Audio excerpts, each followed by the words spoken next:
உன்மடியில் நான் உறங்க கண்ணீரண்டும் தான் மயங்க என்ன தவம் செய்தேனோ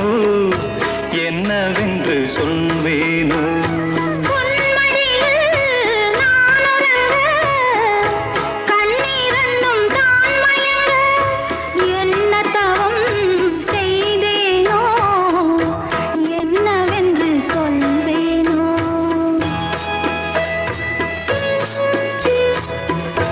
ஏழ் பிறப்பும் இணைந்திருக்கும் சொந்தம் இந்த சொந்தமம்மா வாழ்விருக்கும் நாள் வரைக்கும் தஞ்சமுந்தன் நெஞ்சமம்மா